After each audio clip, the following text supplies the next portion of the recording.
Good evening. This is Akashvani. I am R.S. Raghu with the World News.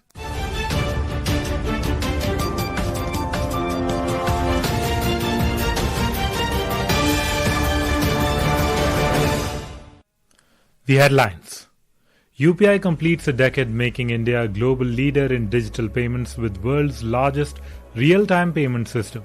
Prime Minister Narendra Modi hails the platform's remarkable reach and scale, terming it a matter of pride for every Indian.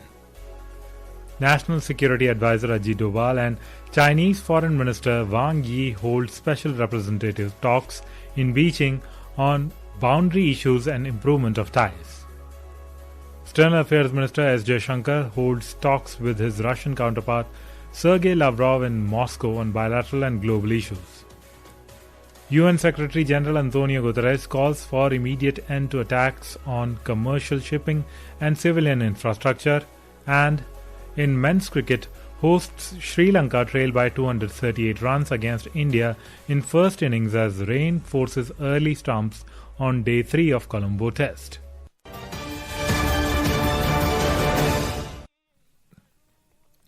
The Unified Payments Interface UPI has completed 10 years of transforming digital payments in the country and abroad. The unprecedented scale and reliability achieved by UPI have earned global recognition as world's largest real-time payment system. With the system now operational across 11 countries, it has emerged as one of the most successful pillars of India's digital public infrastructure, providing an interoperable and real-time payments platform. The UPI, which was launched on this day in 2016, has surged almost 13,000-fold in transaction volume. The Finance Ministry said that the annual transaction volume increased from just 1.78 crore transactions in 2016-17 to over 24,162 crore transactions in 2025-26. The transaction value also rose sharply from 17,000 crore rupees to nearly 314 lakh crore rupees during the same time period. Prime Minister Narendra Modi has hailed the decade-long success of UPI service. In a social media post, Mr. Modi marked UPI as a major turning point in India's digital payments journey, calling upon the countrymen to share their UPI experience. The Prime Minister stated that the sheer scale and reach of UPI is something every Indian must be proud of. National Security Advisor Ajit Doval today held special representative talks with Chinese Foreign Minister Wang Yi in Beijing on the India-China boundary issue and improvement of relations between the two countries. The talks assume significance as they are being held ahead of Chinese President Xi Jinping's anticipated visit to New Delhi to attend the BRICS summit on 12th and 13th of September. Both Doval and Wang Yi are the designated special representatives for the Boundary Talks mechanism, which was established in 2003 to comprehensively address the dispute of the India-China border spanning over 3,400 kilometers. Prior to the talks, Doval, who reached Beijing on a 2-day visit yesterday, called on Chinese Vice President Han Zhang. External Affairs Minister Dr. S. Jaishankar held wide-ranging talks with his Russian counterpart Sergei Lavrov in Moscow last night. In a social media post, Dr. Jaishankar said they discussed bilateral and global issues. The state-run TASS news agency said the current situation surrounding Ukraine, Iran and Afghanistan was also discussed by the two foreign ministers. Earlier, Dr. Jaishankar called on Russian President Vladimir Putin as the two sides discussed economic ties, focusing on key areas such as trade, energy, fertilizers, and nuclear cooperation. Commerce and Industry Minister Piyush Goyal today pitched India as a compelling destination for global hub of data centers. The minister said the country can work with the Japanese companies to develop the sector and has already received investment commitments of about $200 billion from large hyperscalers globally. Mr. Goyal stated this during his meeting with Japanese Minister of Economy, Trade and Industry Akazawa Ryose in Tokyo today. Earlier in the day, Commerce and Industry Minister addressed representatives of Japanese firms from semiconductors and artificial intelligence sectors in Tokyo.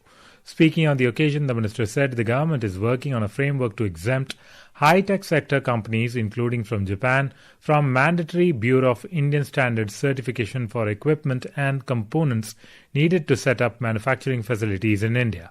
We will be happy to support you in your search for partner investors in India, and we would like to make India a major global electronics manufacturing base. The complementarity between Japan and India makes it a very strategic opportunity, and I do hope that working together we can truly meet the aspiration of 1.4 billion Indians and the growing opportunities that Japan is looking for through the India growth story. This is Akashvani. You're listening to World News. We bring you the top international news and updates from around the globe.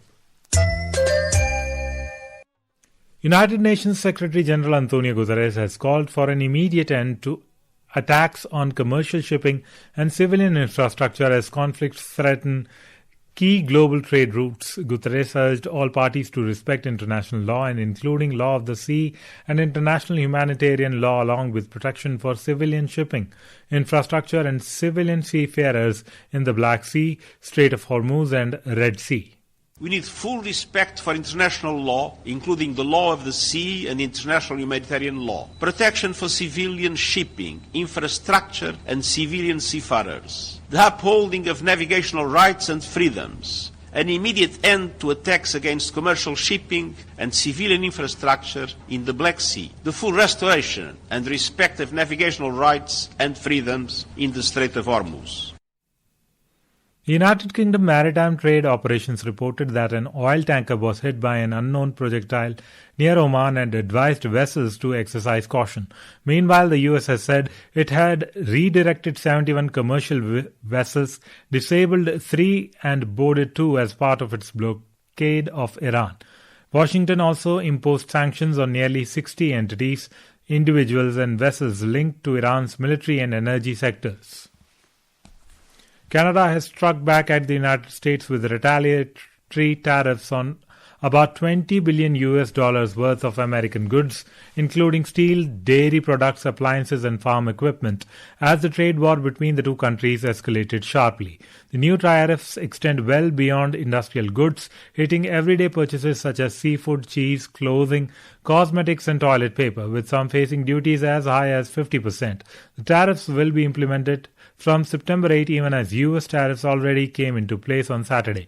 Canada's Finance Minister François-Philippe Champagne said Ottawa's tariffs will match US levels. Today I'm announcing that Canada will match the United States tariffs dollar for dollar, rate for rate. Effective September 8, Canada will impose counter tariffs of up to 15, 25 or 50% on $27.6 billion in imports from the United States of America. For each product, our tariff would match the American tariff on the same type of Canadian good. Canada's retaliation came after the Trump administration imposed 50% tariffs over the weekend on Canadian goods following the collapse of trade negotiations. In men's cricket, hosts Sri Lanka were 265 for 8 against India in their first innings as rain forced early stumps on day 3 of the Colombo Test. Sri Lanka trailing by 238 runs. Sonal Dhanusha on 85 and Lahiro Kumara on 8 were at the crease at the draw of stumps. Earlier, visitors declared their first innings at 5:03, powered by Dhruv Jurel and Devdutt Padikkal's centuries. India are currently leading the two-match series 1-0. India need to win this match to move into the 4th place and be in the race for the 2025-27 World Test Championship final. Australia are at the top, followed by South Africa and New Zealand. And now, before we close, here are the highlights of the bulletin. UPI completes a decade making India a global leader in digital payments with world's largest real-time payment system. Prime Minister Narendra Modi hails the platform's remarkable reach and scale, terming it a matter of pride for every Indian. National Security Advisor Ajit Doval and Chinese Foreign Minister Wang Yi hold special representative talks in Beijing on boundary issues and improvement of ties. External Affairs Minister S. Jaishankar holds talks with his Russian counterpart Sergei Lavrov in Moscow on bilateral and global issues. UN Secretary Antonio Guterres calls for immediate end to attacks on commercial shipping and civilian infrastructure.